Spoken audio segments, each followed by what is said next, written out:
Alors, il faut distinguer l'histoire des sciences et l'histoire de l'art. L'histoire de la littérature, l'histoire du cinéma, l'histoire de la musique. Ces différentes histoires, musique, cinéma, littérature, sont des histoires qui sont repliées sur elles-mêmes, en quelque sorte. La littérature ne peut parler que de la littérature. La musique ne peut traiter que de la musique. La peinture ne peut traiter que de la peinture.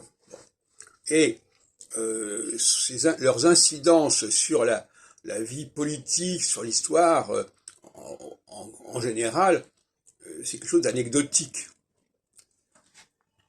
Par conséquent, je pense à l'histoire du cinéma.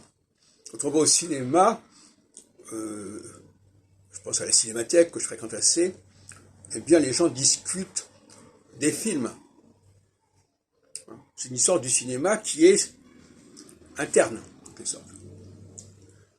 De la même façon que les gens qui parlent de leurs propres problèmes, c'est une histoire interne, qui est une histoire qui est fermée sur elle-même. Aller au cinéma, c'est au mieux s'intéresser à l'histoire du cinéma. Lire des romans, c'est au mieux s'intéresser à l'histoire des romans. D'ailleurs, on le voit très bien dans les émissions relatives à ces différents domaines, que c'est toujours ce qui se passe. On va comparer tel roman à tel autre roman, tel film à tel autre film, etc. Bon, c'est des histoires qui sont introverties, si on peut dire, par opposition à des histoires qui parlent de l'état du monde en général, et qui, elles, ont une valeur beaucoup plus scientifique, beaucoup plus objective, et beaucoup plus universelle.